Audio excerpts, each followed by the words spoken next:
ખેડબ્રહ્મામાં ખેડૂત તાલીમ કેન્દ્રના નવા મકાનનું લોકાર્પણ. સાબરકાંઠાના ખેડબ્રહ્મામાં ખેડૂત તાલીમ કેન્દ્રના નવનિર્મિત મકાનના લોકાર્પણ સમારોહ યોજવામાં આવ્યો હતો. મંત્રી રાઘવજી પટેલની અધ્યક્ષતામાં ₹6.63 કરોડથી વધુના ખર્ચે નવનિર્મિત ખેડૂત તાલીમ કેન્દ્રનું લોકાર્પણ કરવામાં આવ્યું હતું. વ્યવસ્થિત જાણકારી ખેડૂતોને મળી રહે એના માટે ખેડૂતો સાથે સીધો સંવાદ કરે અને ખેડૂતોના ઘરે જઈ અને આ બધી વાતો ખેડૂતોને સમજાવે એવી કૃષિ રથના માધ્યમથી નરેન્દ્રભાઈ મોદીજીએ શરૂઆત કરાવી. નરેન્દ્રભાઈ એનાથી અટકા નહીં, પણ એણે જોયું કે ગુજરાતનો ખેડૂત તો મહેનતુ છે, પુષ્કળ મહેનત કરે છે અને ખેતીનું ઉત્પાદન વધારવામાં પાછો પડે એમ નથી, પણ એના માટે જો એને પાણીની સગવડતા મળે તો આ બધું શક્ય બને.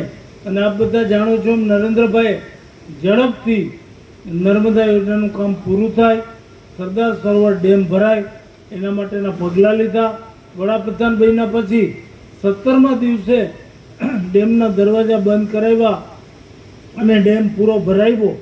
એના પરિણામે તમે જુઓ છો, ઉત્તર ગુજરાત હોય, સૌરાષ્ટ્ર હોય, કચ્છ હોય, જ્યાં કાંઈ બી પાણીની તંગી હોય, પીવાના પાણીના પણ ફાંફા હોય, એવા વિસ્તારોમાં પીવાના પાણીની તંગી ભૂતકાળ બની ગઈ છે.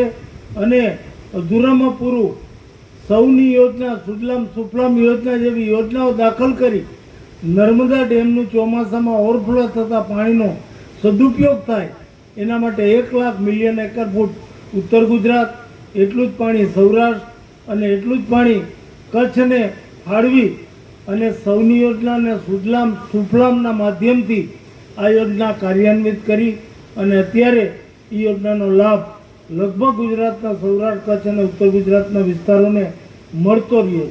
નરેન્દ્રભાઈ મોદીએ આ ઉપરાંત સૂક્ષ્મ સિંચાઈ પદ્ધતિ જેવી કે ટપક પદ્ધતિ, ઉદ્વહન સિંચાઈ યોજના, ડ્રીપ ઇરિગેશન યોજના માટે મોટા પ્રમાણમાં સહાયકારી યોજનાઓ દાખલ કરી અને ખેડૂતો આ પદ્ધતિનો વધુમાં વધુ લાભ લે અને ઓછા પાણીએ વધુ ઉત્પાદન કરતા થાય, વધુ ખેતી કરે એ દિશામાં પણ ખૂબ મોટા પગલાં લીધા અને એના પરિણામે વધે, ખેડૂત બે પાંદડે થાય અને એના માટેના ઘણા બધા સરકારના પ્રયત્નો હોય છે.